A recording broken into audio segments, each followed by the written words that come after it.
Om Namo Bhagavate Vasudevaya. Om Namo Bhagavate Vasudevaya. Om Namo Bhagavate Vasudevaya. Narayanam Namaskrityam Naran Chaiva Narottamam Devim Saraswatim Vyasam Tato Jayamudiraget Nashtaprayeshva Bhadreshu Nityam Bhagavata Sevaya Bhagavati Uttama Shloke Bhaktir Bhavati Naistiki Mukam Karoti Vachalam Pangum Langayate Girim Yat Kripatamaham Vande Shri Gurum Dinatarinam Paramananda Madhavam Shri Chaitanya Ishwaram Om Ajnanatamrindasya Gyanjanashalakya Chakshurunmilitamena Tasmai Shri Guruve Namah Namam Vishnupadaya Krishna Prestaya Bhutale Shrimate Jayapataka Swaminiti Namane Namacharya Padaya Nitai Kripa Pradayani Gaurakata Damdaya Nagara Gramatarni Namam Vishnupadaya Krishna Prestaya Bhutale Shrimate Bhaktivedanta Swaminiti Namane Namaste Saraswati Devi Gauravani Pracharni Nirvisesh Sunivadi Paschata Deshtarni Jai Sri Krishna Chaitanya Prabhu Nityananda Shri Advaita Gadadhar Shivasadi Gaura Bhakta Vrinda Hare Krishna Krishna Krishna Hare Hare Hare Ram Ram Ram Hare Hare.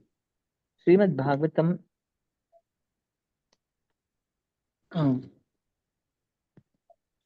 Canto 4 Chapter 11 text which text is it? First one, Mataji. Oh, first, okay. So, yeah. Hare Krishna Matandat Pranam. Then with Pranam. So in chapter 11, Swayambhuva Manu advises Dhruva Maharaj to stop fighting. Text 1. Maitreya uvacha nishamya ghadatam evam rishinam danushi dhruva sandadhe astram upasprishya yan narayana nirmitham. Sri Maitreya said, my dear Vidura, when Dhruva Maharaja heard the encouraging words of the great sages, he performed the Achamana by touching water and then took up his arrow made by Lord Narayana and fixed it upon his bow.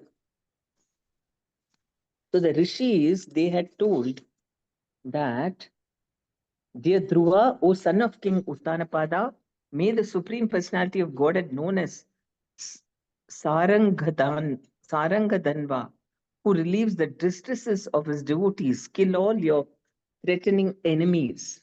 The holy name of the Lord is as powerful as the Lord himself. Therefore, simply by chanting and hearing holy name of the Lord, many men can be fully protected from fierce death without difficulty. Thus the devotee is saved. So he was a little perplexed at that time because he was seeing all these different kind of, things, magical things falling from the sky and so on. So he was a little bit bewildered. And so at that time, the Lord sends the rishis to encourage him and tell him, so they came to encourage him. So Dhruva Maharaja was a little overpowered by the illusory mystic tricks of the demons. So so after that encouragement, when he heard this, he performed the Achamana by touching water and then took up his arrow made by Lord Narayana and fixed it upon his bow.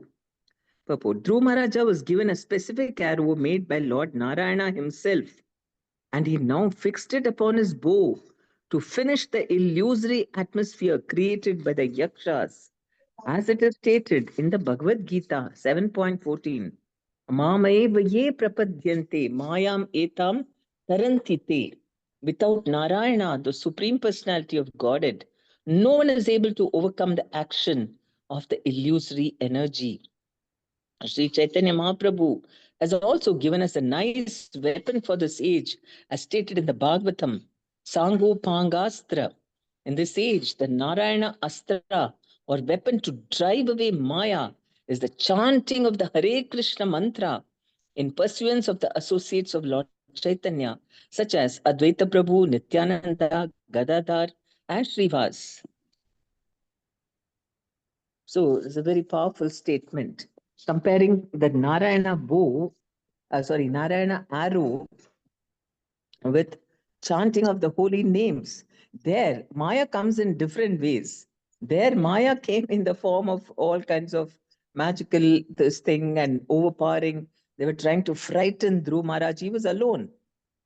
And naturally, anybody will get, even they tried to frighten, Ravana tried to frighten Sita, no, by getting a Maya form head of Ram and said that, see, I've chopped off his head.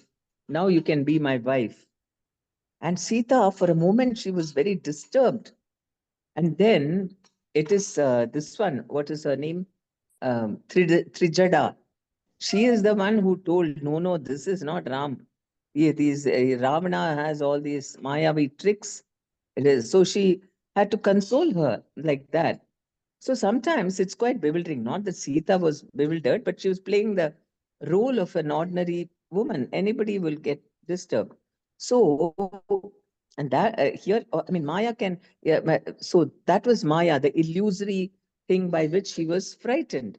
And so then the rishis came and say, come on, take Narayana Astra and you can defeat Maya. And for us to defeat Maya, we need to take shelter of the holy names. Whatever form Maya can come in, there may be so many different types of Maya attacks.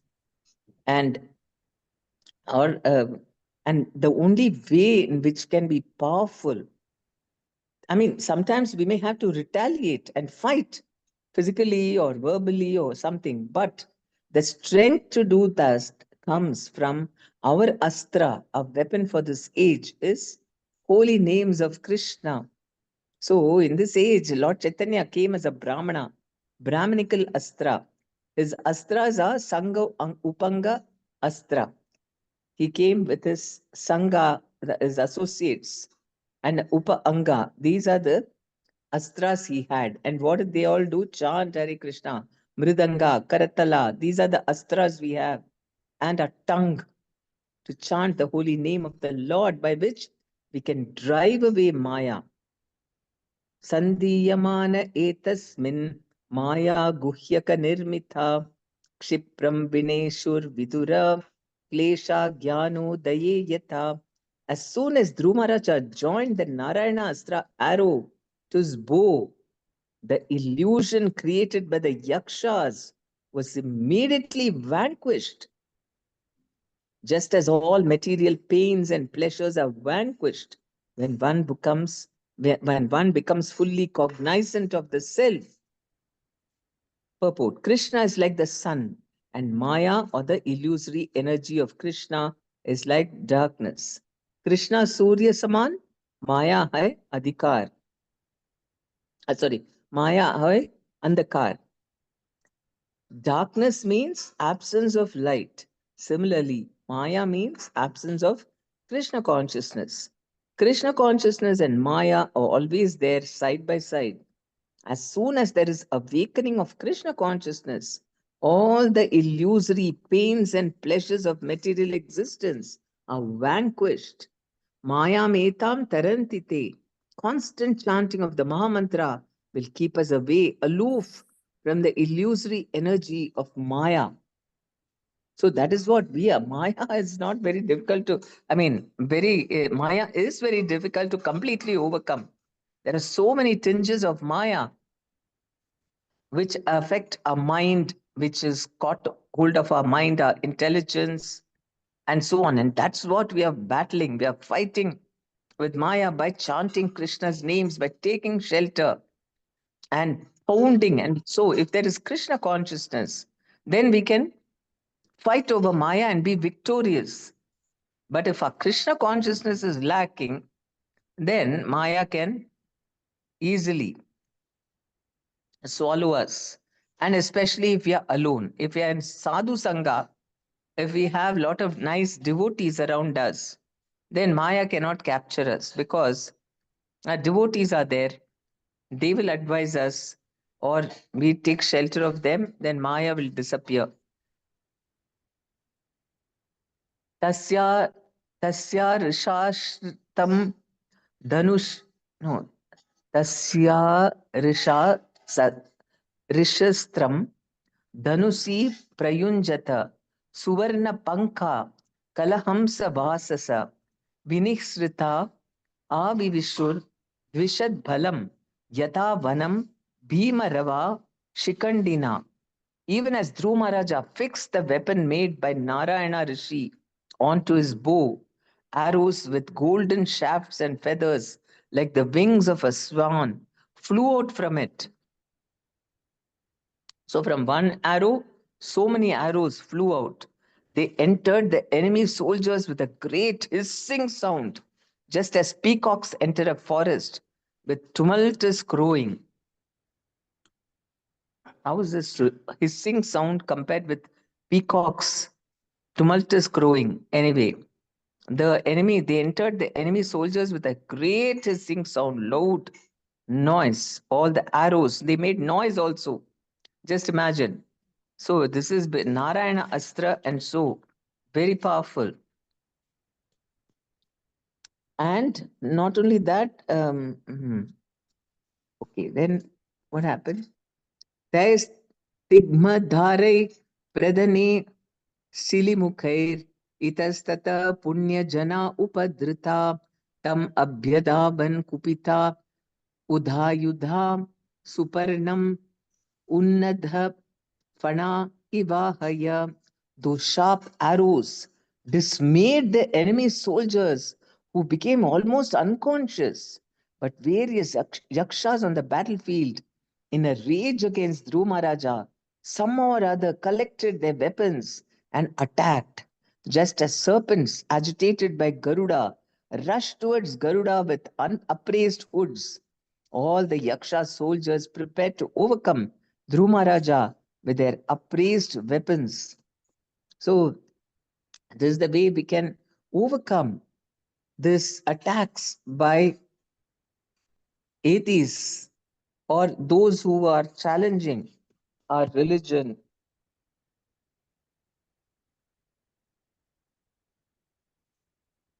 छुट्टी है क्या? अरे छुट्टी है क्या? Or our faith, or disturbing us in any way. Then we take shelter of Krishna, and then that's it. They cannot face that. And here, even though yakshas were so many in number, and they had great yogic powers, mystic powers by which to bewilder Dhruva Maharaj, but just one Narayana Astra was enough. They all were, they were very agitated and they were very angry, and so they attacked Dhruva. Sathan Prishatkhair Abhidhavato Mhride Nikritta Bahuru Shirodharo Dharan Ninaya Lokam Param Arkamandalam Vrajanti Nirbhidya Yam Urdhvaretasa. When Dhruva Maharaja saw the yakshas coming forward, he immediately took his arrows and cut the enemies to pieces, separating their arms, legs, heads, and bellies from their bodies. He delivered the yakshas to the planetary system, which is situated above the sun globe and which is attainable only by first class brahmacharis who have never discharged their semen. To be killed by the Lord or by his devotees is auspicious for non devotees.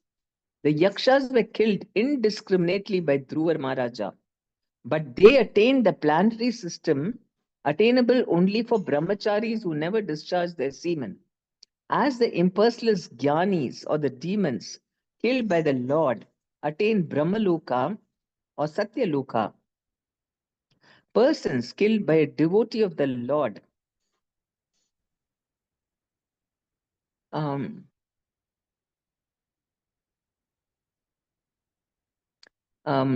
devotee of the Lord also attain Satyaloka. To reach the Satyaloka planetary system described here, one has to be elevated above the sun globe. Killing, therefore, is not always bad. If the killing is done by the Supreme Personality of Godhead or his devotee or in great sacrifices, it is for the benefit of the entity killed in that way. Material so called non violence is very insignificant in comparison to killing done by the Supreme Personality of Godhead or his devotees. Even when a king or a state government kills a person who is a murderer, that killing is for the benefit of the murderer, for thus he may become cleared of all sinful reactions. An important word in this verse is urdhvaretasa, which means brahmacharis who have never discharged semen. Celibacy is so important that even though one does not undergo any austerities, penances, or ritualistic ceremonies prescribed in the Vedas, if one simply keeps himself a pure brahmachari, not discharging his semen, the result is that after death he goes to the Satyaloka. Generally, sex life is the cause of all miseries in the material world. In the Vedic civilization, sex life is restricted in various ways. Out of the whole population of the social structure, only the grihasthas are allowed a restricted sex life. All others refrain from sex. The people of this age, especially, do not know the value of not discharging semen. As such, they are variously entangled with material qualities and suffer an existence of struggle only. The word Urdhva especially indicates the Mayavadi sannyasis who undergo strict principles of austerity. But in the Bhagavad Gita 8.16, the Lord says that even if one goes up to Brahma Loka, he again comes back. A Brahma Bhuvana Loka Punar Avartino Arjuna. Therefore, actual mukti or liberation can be attained only by devotional service. Because by devotional service, one can go above Brahma Loka or to the spiritual world, wherefrom he never comes back. Mayavadi sannyasis are very proud of becoming liberated, but actual liberation is not possible unless one is in touch with the Supreme Lord in devotional service. It is said, Harim Vina na Shritim Taranti. Without Krishna's mercy, no one can have liberation.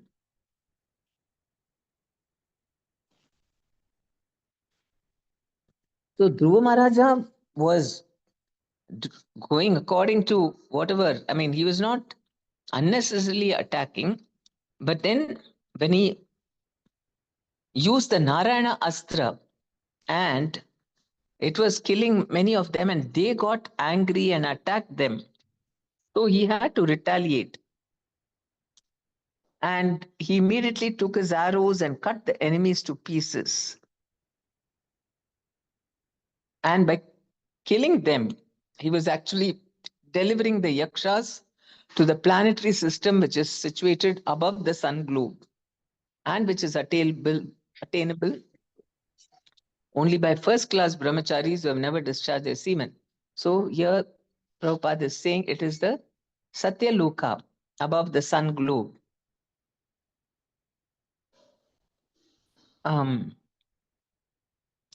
he's also talking about how this controlled sex life in society, how valuable, I mean, how the person becomes so strong and he can go to the upper planetary systems even if he has not done anything else.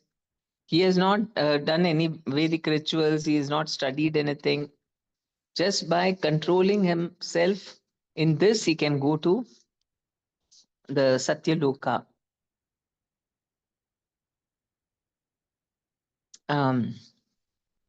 But of course, he's saying that that also is not permanent because you have to come back again from Brahmaloka. So actual liberation is only bhakti, which Dhruva Maharaja did. And he was going to Dhruva Loka and then back home, back to Godhead. It is said, Harim Vina na Sritim Taranti. Without Krishna's mercy, no one can have liberation.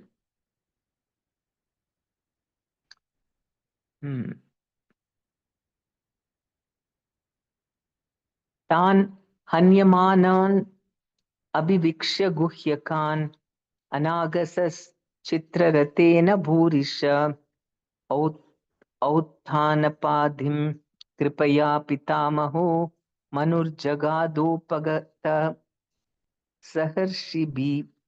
When Swayambhu Manu saw that his grandson Dhrumaraja was killing so many of the yakshas who were not actually offenders, out of his great compassion, he approached Dhruva with great sages to give him good instruction.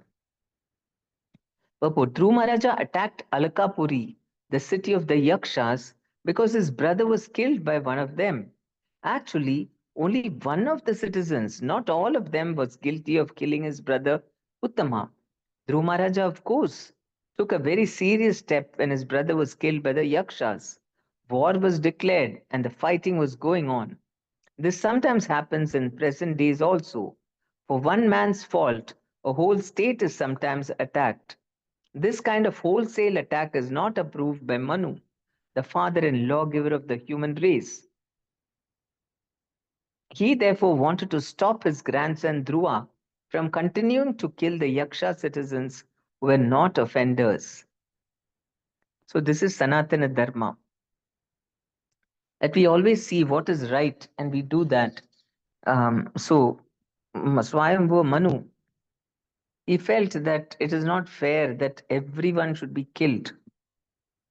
And so he tried to stop his own grandson from wholesale destruction of the yakshas. He is not in charge of the yakshas. In fact, he is only in charge of the earthly planetary system. Still, out of compassion, he approached Dhruva with great sages to give him good instruction, because sometimes Manu is the lawgiver, but being his own grandfather, maybe Dhruv Maharaj might not take his instructions seriously. So he took sages also along with him to give him good instruction.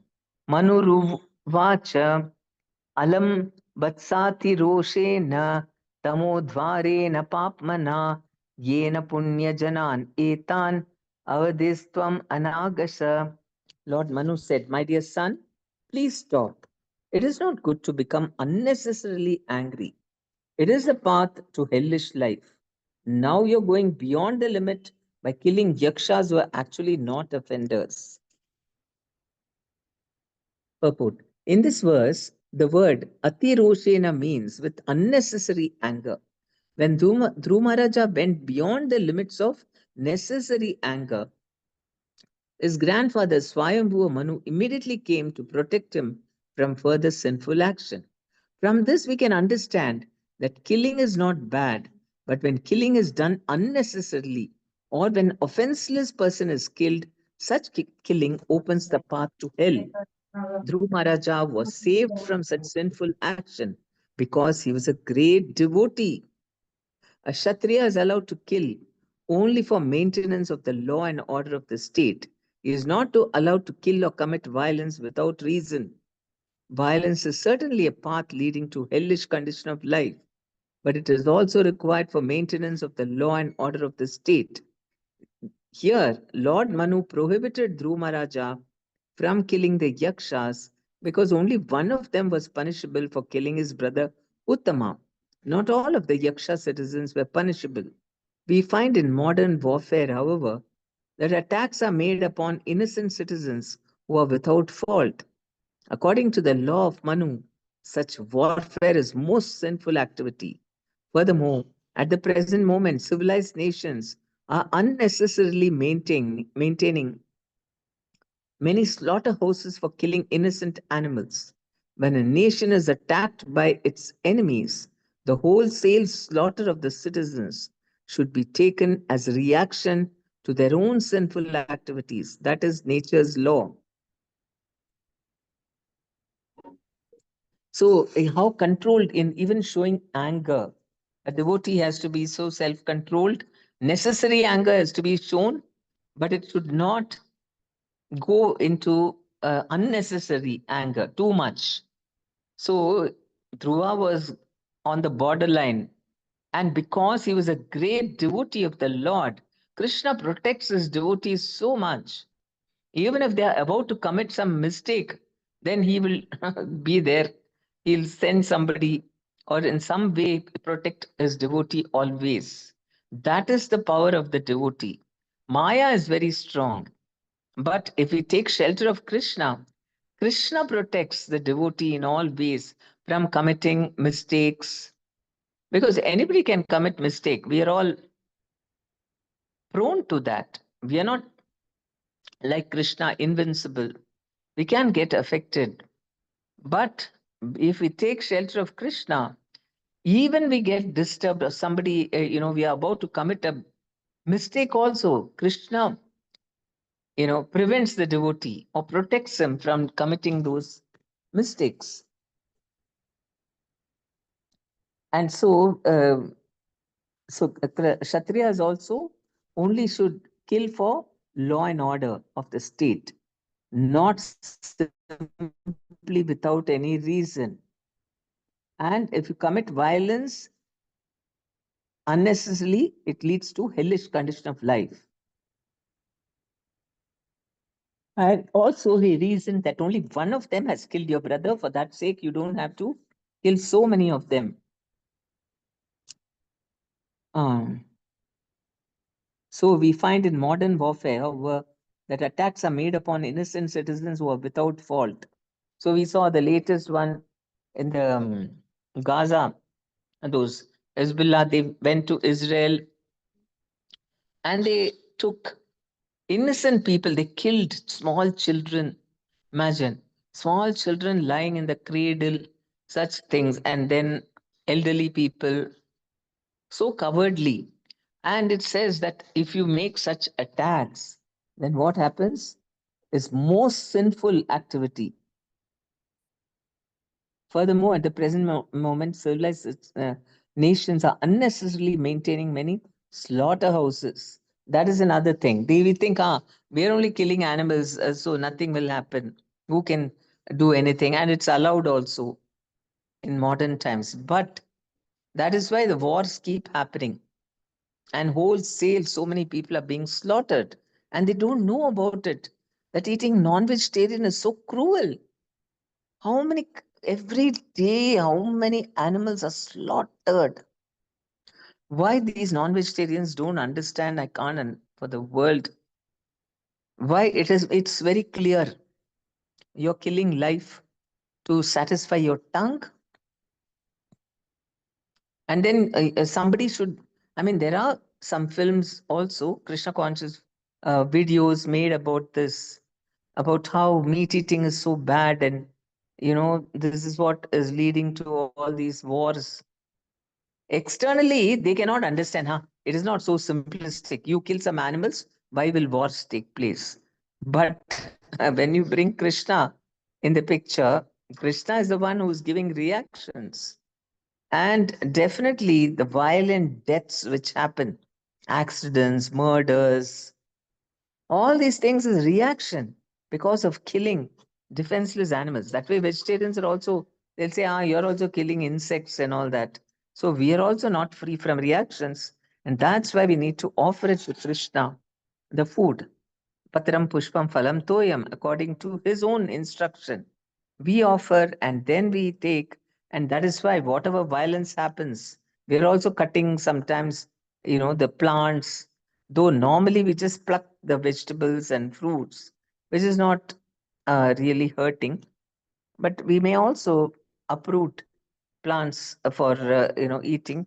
That's why it's also not fully non-violent. And so we need to offer it to Krishna and have, then it's neutralized. And then all the sins, even whatever sins we previously had, that is also removed by eating Krishna Prasad.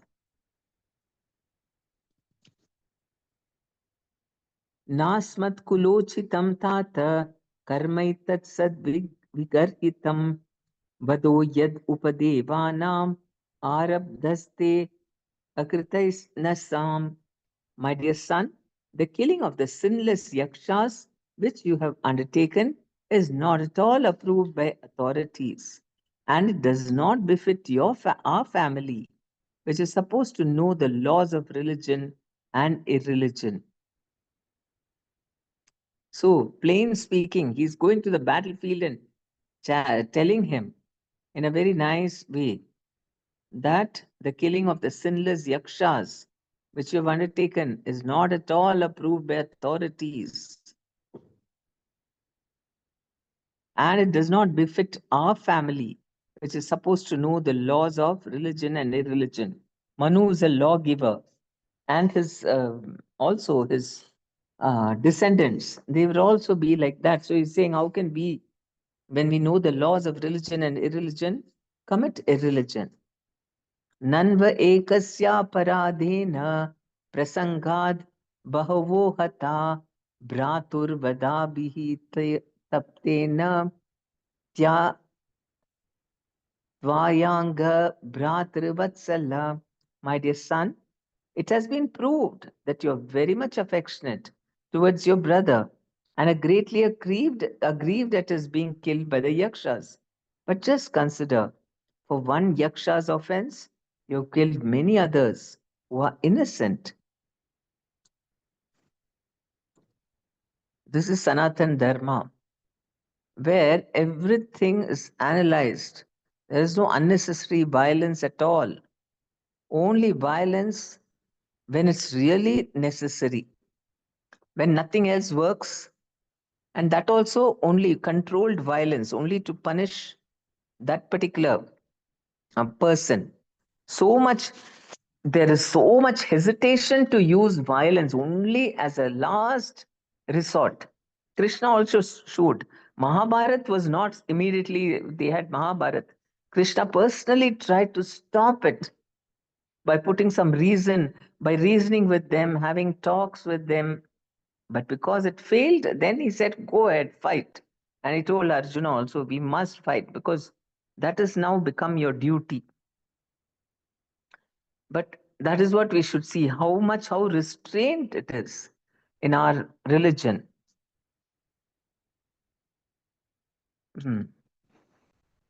Nayam margo hi sadhu nam rishikeshanuvarti nam yad atmanam paragrihya pashuvad bhuta vaishasham.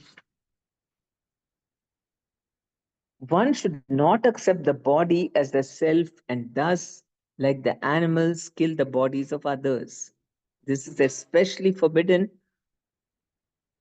by saintly persons who follow the path of devotional service to the Supreme Personality of Godhead. The word sadhu nam, rishikeshanuvarti nam are very significant. Sadhu means a saintly person. But who is a saintly person? A saintly person is he who follows the path of rendering service unto the personality of Godhead, Rishikesha.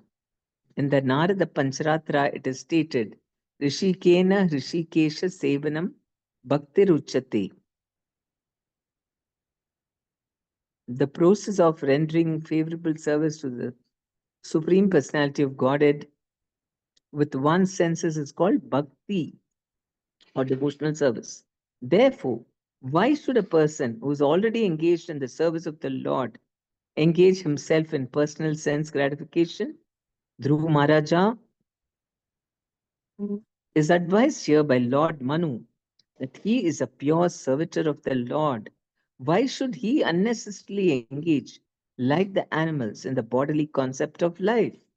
An animal thinks that the body of another animal is his food. Therefore, in the bodily concept of life, one animal attacks another. A human being, especially one who is a devotee of the Lord, should not act like this. A sadhu, a saintly devotee, is not supposed to kill animals unnecessarily. So, anybody who's doing devotional service is out of the body consciousness. He doesn't think he is the body. And so he doesn't think other people are a threat to him in any way. Or, I mean, for food, we don't kill other bodies, other animals. And um, he, You're not supposed to kill unnecessarily animals and men, only when it is absolutely necessary. And Dhruva Maharaja is advised here by Lord Manu that he is a pure servitor of the Lord. Why should he unnecessarily engage like the animals in the bodily concept of life? So, being a servant of Krishna, very exalted status. And here also in the translation, it says, one should not accept the body as the self and thus, like the animals, kill the bodies of others. This is especially forbidden by saintly persons who follow the path of devotional service to the Supreme Personality of Godhead.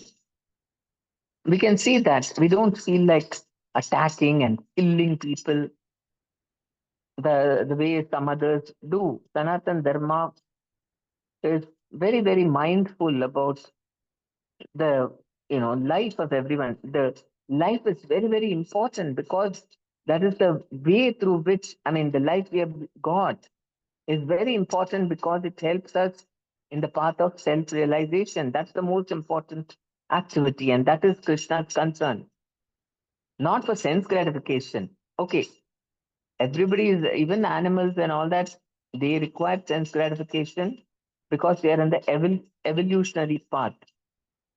So, in that sense, also, we have no right to take anybody's life because that is the process that they are born and they are alive so that it is a movement towards self realization. They will come to a point when they realize that they need self realization, that they cannot be happy without that.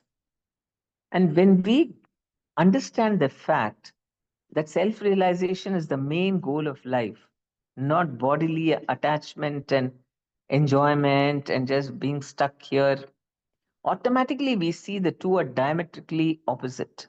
The minute we think, let me enjoy also, what is wrong?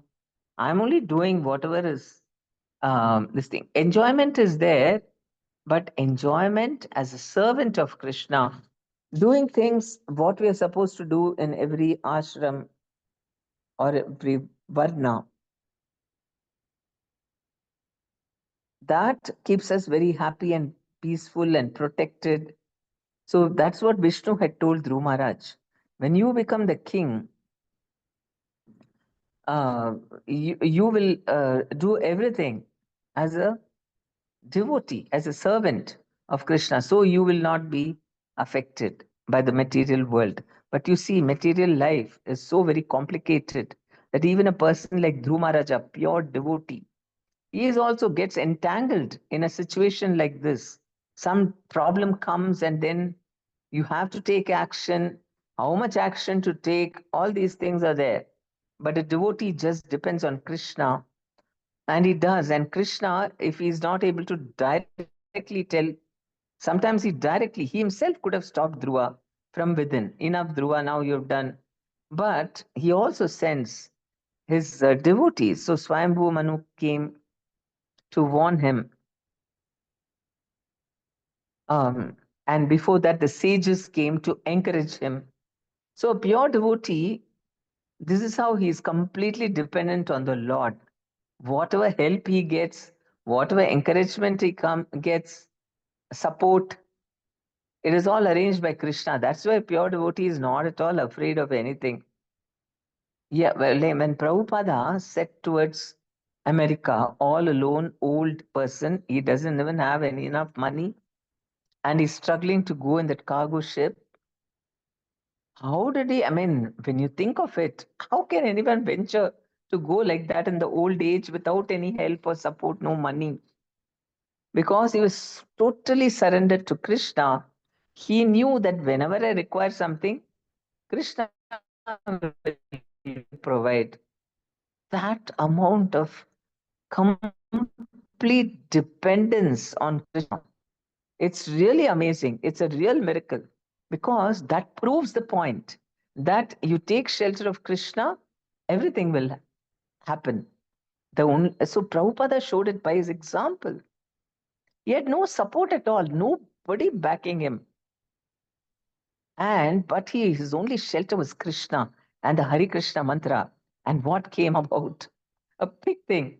That is, I mean, so perfectly. It was like, a wonderful um, symphony being created by the Lord's arrangement. And Prabhupada never took claim of any of glory for himself. He said, I'm just a servant.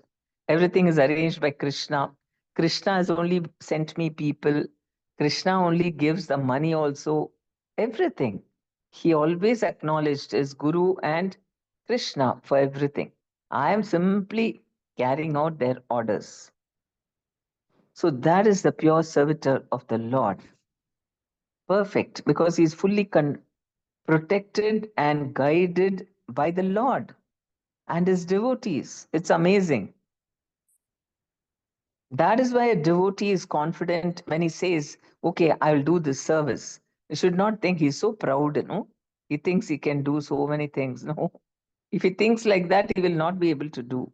A devotee is very meek and humble and acknowledges his dependence on the Lord, his Guru, the devotees, and then he's able to do things. And even then, the results are given by Krishna. It's not because of his effort at all. So, this is the beautiful nectarian truth.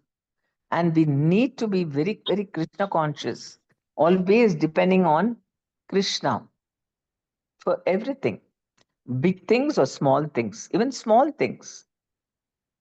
Once Guru Maharaj was saying, in his travel diary, he used to maintain a diary before when he used to travel a lot. And in that, he writes, one day he went, it was quite late, the flight was late, and he reached.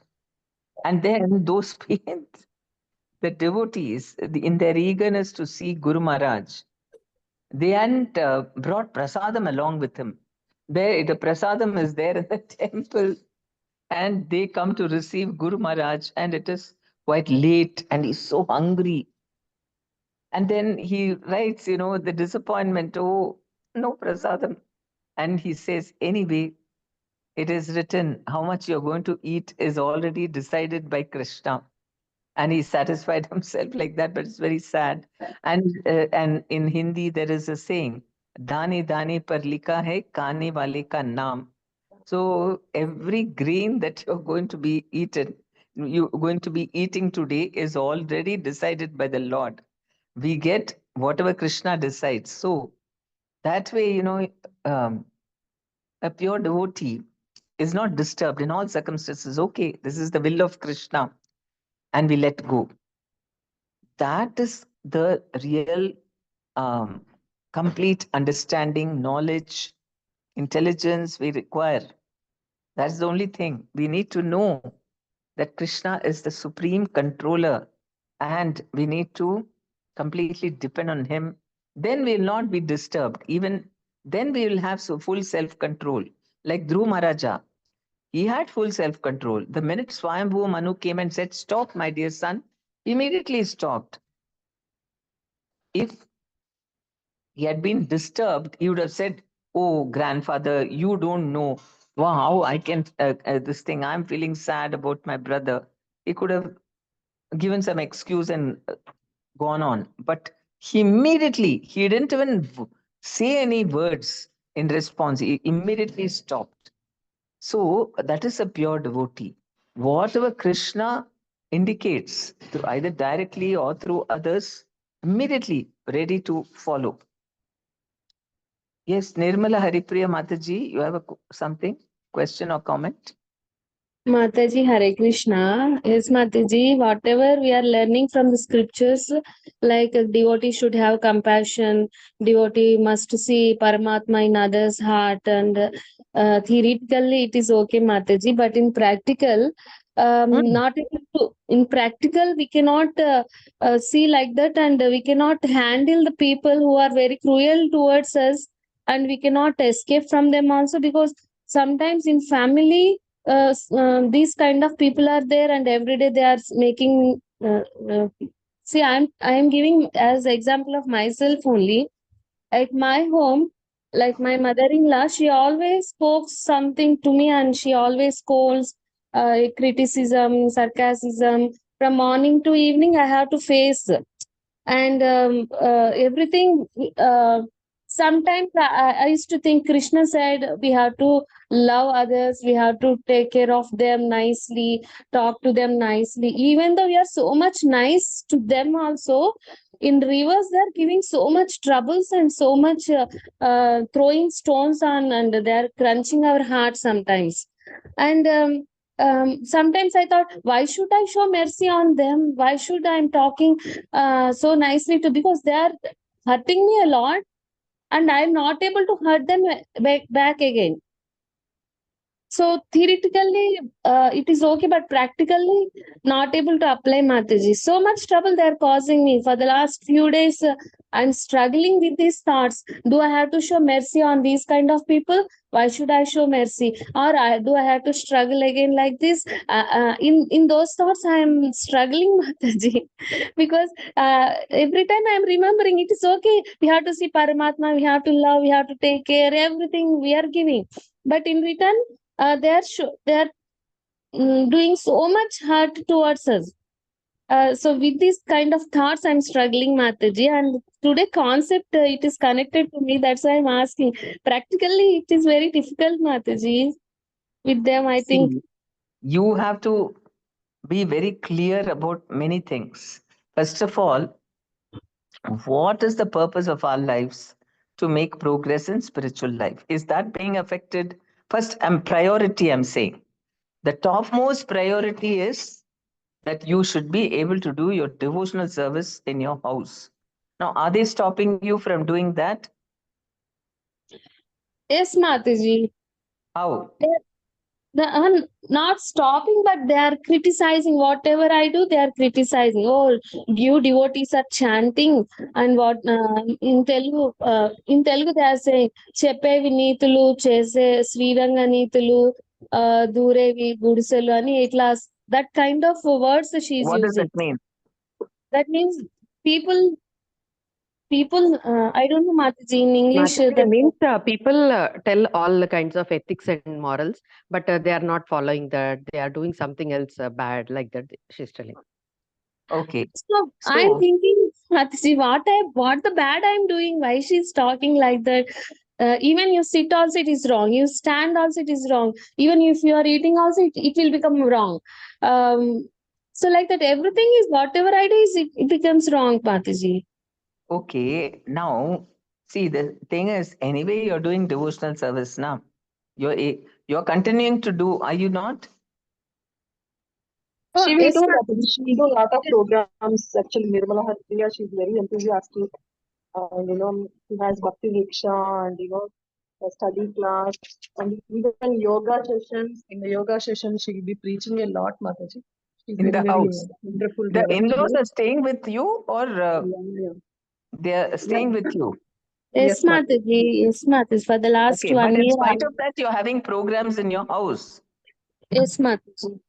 Okay, so one good thing is that in the priority list, your devotional service is not being affected. You're able to do. Only thing is they're criticizing you. Okay, that is good. Now, I mean, that you have to tackle. So that also, there are different situations. Every time you can't do the same thing. Like Dhruva Maharaja, sometimes he shows anger, but it has to be controlled and all that. Now, one thing is, if they're just criticizing, you think that, okay, they don't understand what is devotional service, so they're doing it. But for myself, maybe it is helping me to become very strong and not be attached to only praise and this and that. Sometimes, because Krishna only arranges all these things, we don't know. See, one thing is to remove our material attachment to this material world. Okay, so if somebody is putting needles and pins like that from time to time, it helps us to become a little detached from this material world. That is one thing. Another thing is, maybe I have done all this in previous lives, and Krishna has reduced it to a very, very small amount. I'm not saying for you, for everyone. This is the thing. All reverses, we have to think. that it's a reaction to whatever I've done. So you just, a devotee accepts it. I mean, whatever is, you cannot, I mean, whatever doesn't really affect your self interest, you tolerate. They are only telling your false ego will get wounded. Why are they constantly criticizing me? It's natural, you'll feel hurt, but you think that it is helping me to come out of my bodily attachment. Why they're criticizing me? My mind gets hurt, right? But then within, if you're very happy doing devotional service, then you'll tolerate it. Okay, let them say. After some time, they won't say anything. They can't, because they see that you're not being affected. Then the the fact that you continue to do devotional service in spite of that is your victory. They're not able to stop you now. That is your victory. And then you pray to Krishna. I hope they also become devotees. Krishna, please give them some sense. Don't be affected, and you make sure that none of your work gets affected. Whatever they are saying, what to do, out of ignorance, they are saying that. And maybe because they are non-devotees and they're feeling envious that why she is doing all this. Anybody will feel threatened. I mean, these non-devotees, they feel threatened by devotees doing. That is a temporary reaction. But because somehow you're doing all these good activities at home, it will have an effect on them also. So think a more long term, and as long as your life is not getting affected, you are able to function properly, take care of your children, family, and you're doing spiritual activities. This you think is Krishna's mercy, so that we don't become too proud. Mataji, but please accept my humble apologies. Huh? But what? But it's not that you should always keep quiet. If Hare there Krishna is Mataji, please accept my humble obeisances. This is K. yes, please accept humble business. Is Keshwi? Mataji. Keshvi Mataji, your Your voice voice is is not breaking, clear. Mataji. Yeah. Your voice is breaking.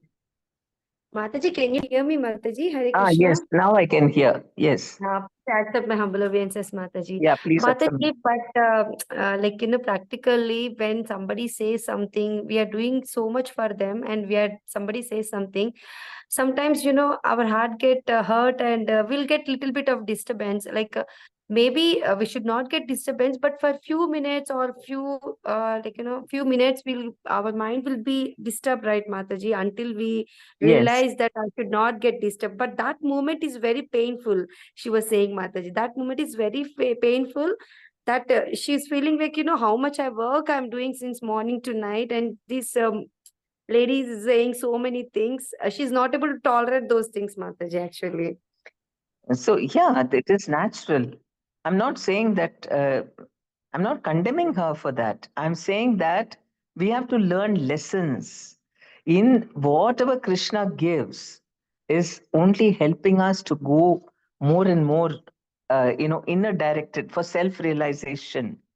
Because it's not only physical austerities, mental austerities also required to develop more attachment to Krishna and detachment from this material world. So these are things which she cannot avoid. Krishna has arranged that particular situation. Whatever is unjust, we should definitely speak up. I'm not saying you should be like a doormat and whatever they say, just keep quiet. No. But you have to discriminate between, if she's simply just criticizing, why honestly, simply you fight, that is what they want, so that they can blame you further. See how she's behaving? She's shouting at me and fighting at me, and she thinks she's a devotee. They're just waiting. They needle devotees like that. Those who are envious, they will purposely instigate the devotee, and until they burst out and show anger, they'll say, see, you're a big devotee. So don't get provoked. But any wrong things, if she is saying, that you must definitely say in a firm way. And I'm not saying that you should be surrendered like that. But unnecessary things, in the sense which is going to create, I mean, it will just provoke you and create a bad atmosphere at home, just ignore. Just ignore. Mothers-in-law are like that. As it is, even if she was not a devotee, as a mother-in-law, maybe she might have done something. Now, if you're a devotee, more reason, simply one more reason to harass, maybe. But the thing is, those we have to discriminate between what is required and what is unnecessary. Just like he here, this one is saying, his Manu is saying, what you needed to tackle was only one person who attacked your brother, but you are killing so many people. So, whatever is really affecting us, if she is coming in the way of something in our life, in our that you can tackle with her and say firmly no, or whatever, or you can take action, whatever is required. But other things, if it is simply empty words just to hurt you, she's venting out her either dissatisfaction or feeling of insecurity. Sometimes they want to control, and they think, oh, this youngster is acting smart, she knows more than me, or what. It could be many reasons.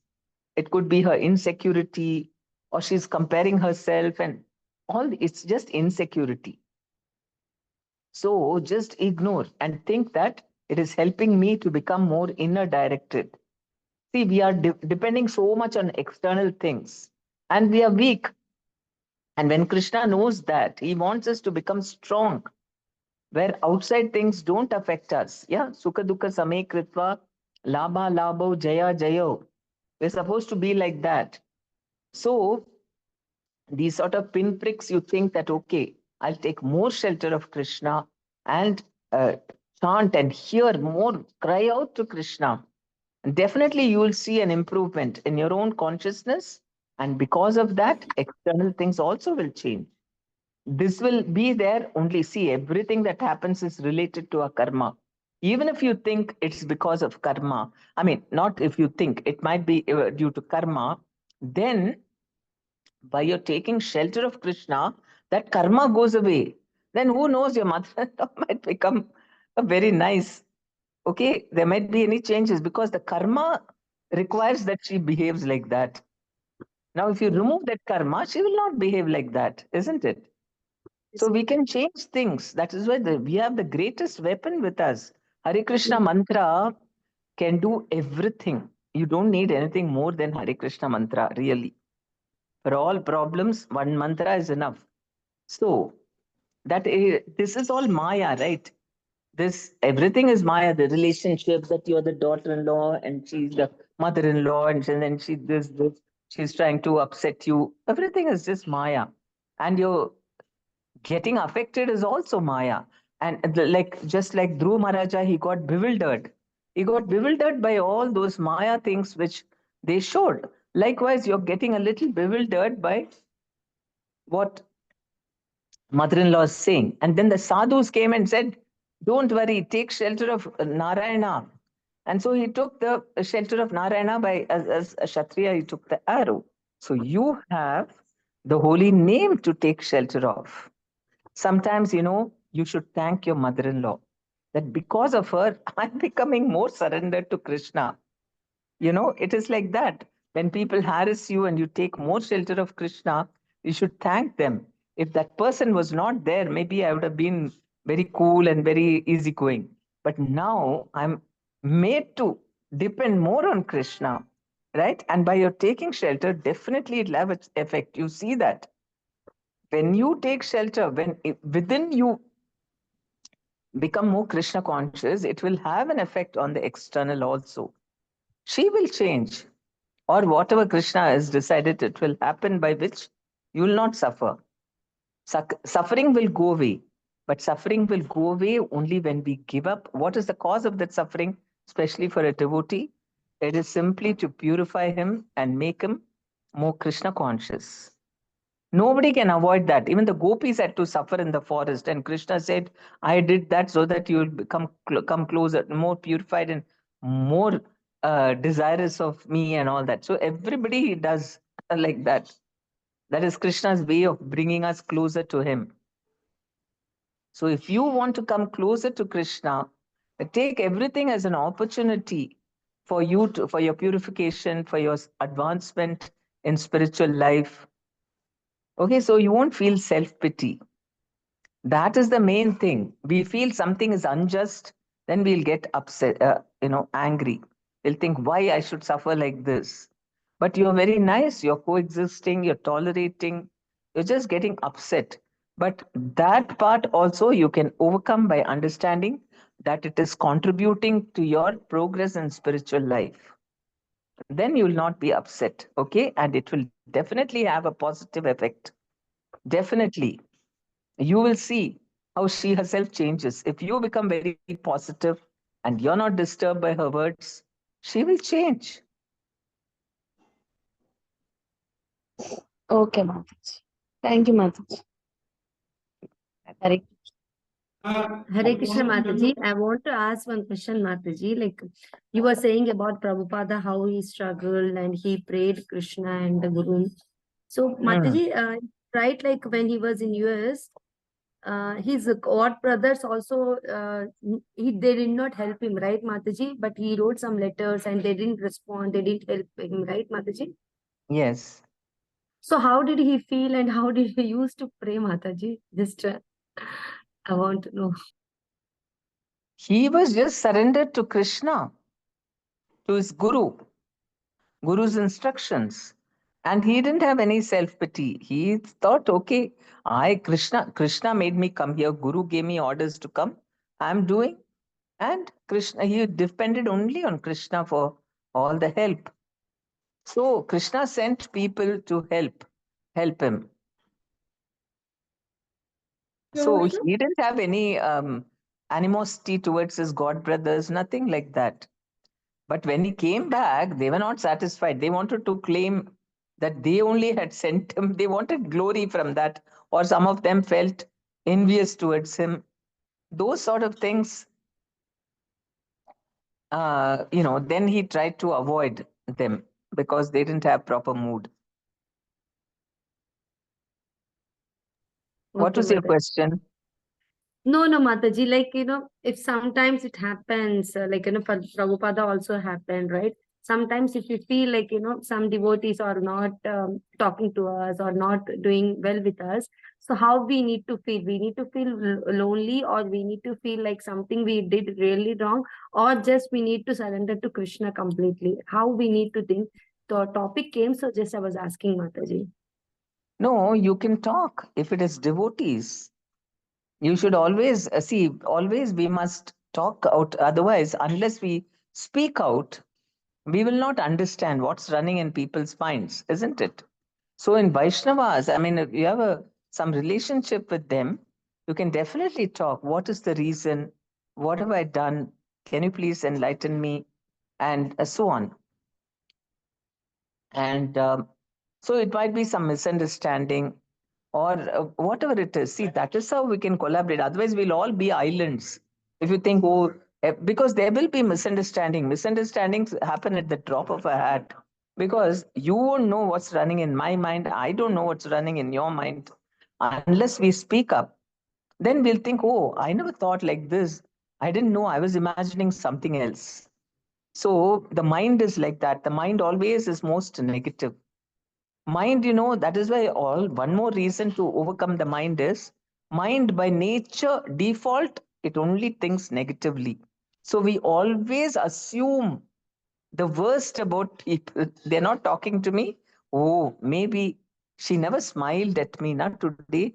Maybe I did something, or she's upset about that particular. We put dots, join the dots, and we say we have one big story about why this person is upset with me, and that's why they didn't smile. And then you find out, I mean, if you actually talk about it, she might reveal that no, actually, no, I was just thinking, I was very upset about something and I was just preoccupied in my mind. That may be the truth. And imagine another story going on in our mind. So, like that, this is how misunderstandings happen. But if you share and if you open and if you're open about it, okay, let me know if I've really made a mistake. I'm ready. Even such a great devotee like Rupa Goswami, he didn't think, oh, I am already such an exalted devotee, so I don't need to bother. Then that person, that lame person who was walking in a little crooked way, and he was going, and Rupa Goswami was lost in thoughts about, this thing, what you call the Leela of Radha and Krishna, and very humorous way how Krishna was raising the branch and Radharani was trying to jump and catch the flowers. So he was laughing out loud, enjoying that Leela. And this person thought Rupa Goswami is laughing at his body. Now, why will Rupa Goswami do like that? But he thought like that. And so, immediately, because he was upset with Rupa Goswami's Leela vanished from his mind.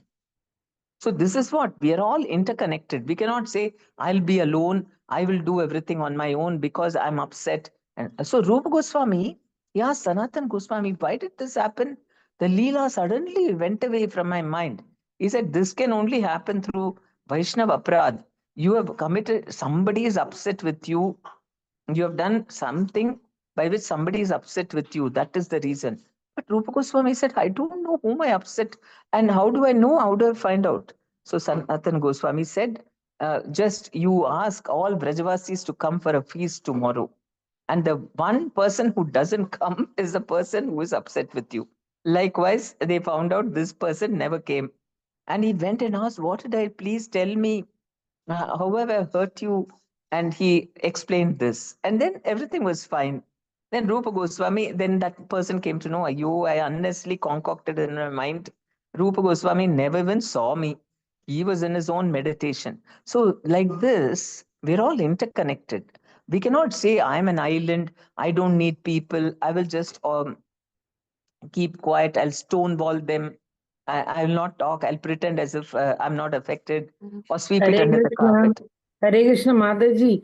So even though Rupa Goswami is innocent, but he affected no the Aparada.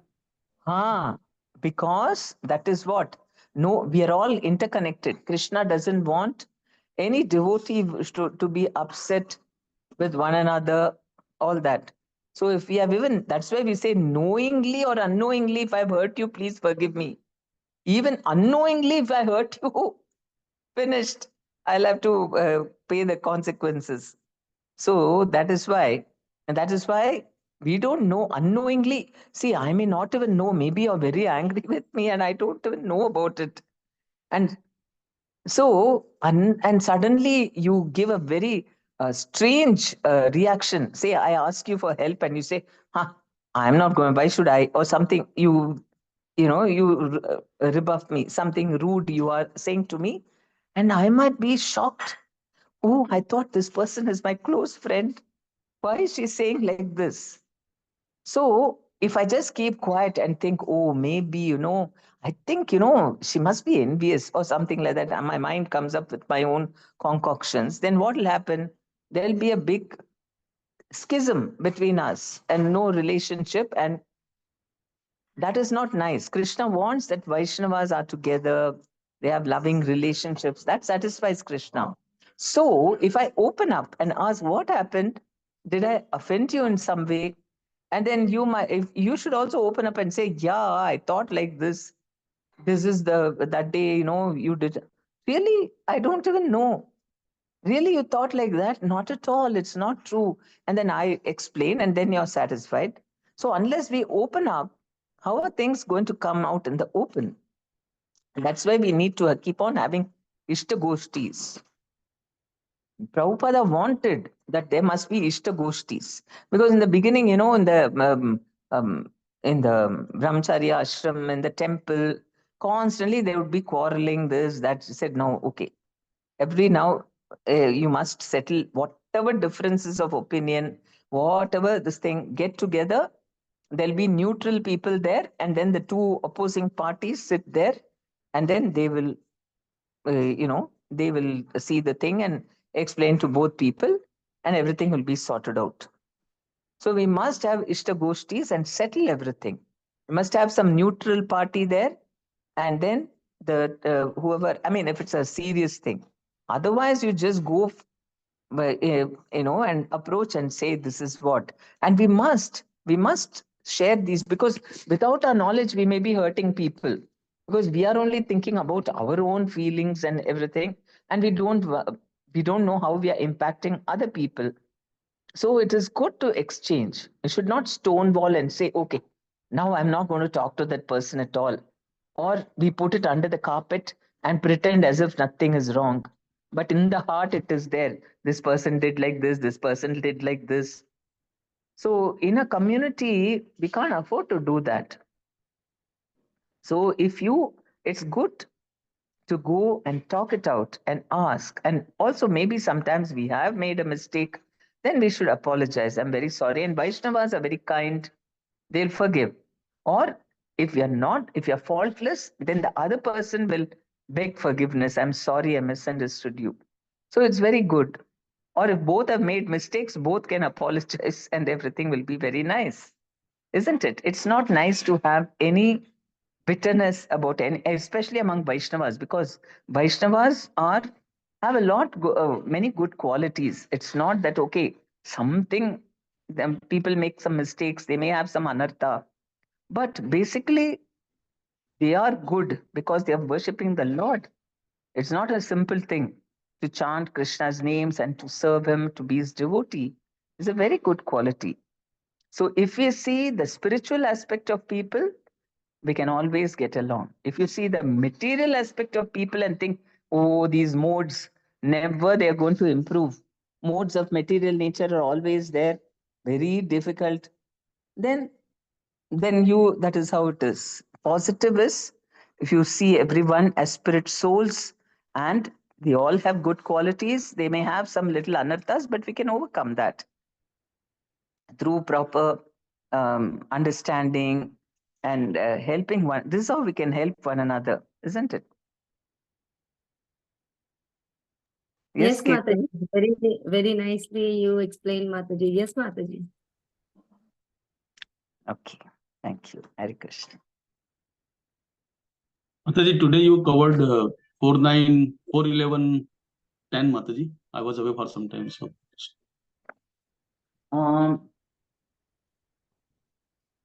Yeah, 11 I should do. 10 is over.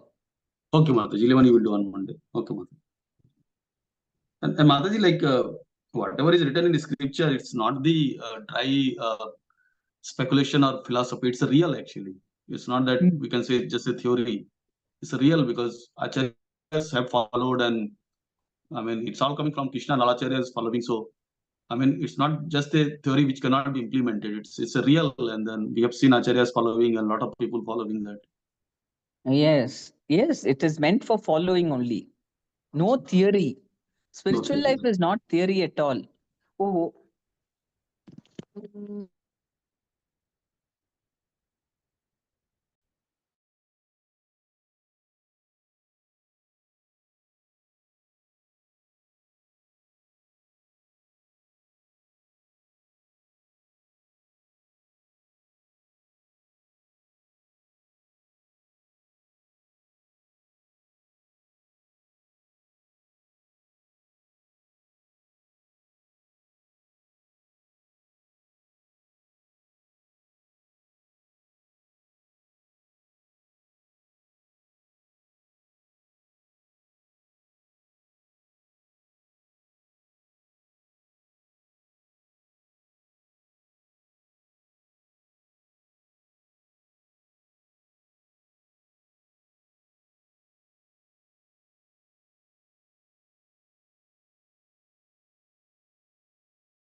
Hare Krishna Vasantraga Mataji. I think Mataji made me host. I'm not sure if she dropped. She had internet issue or something. So you can do the prayers, Mataji. Yeah, correct, Prabhu.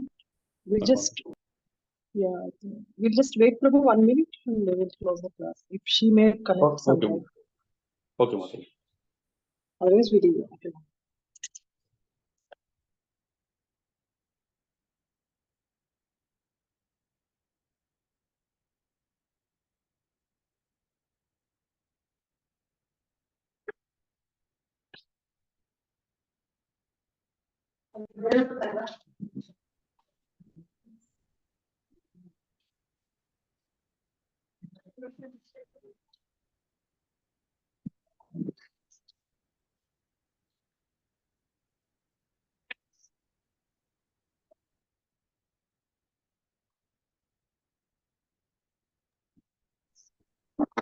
Hare Krishna, no audio, I can't hear anything.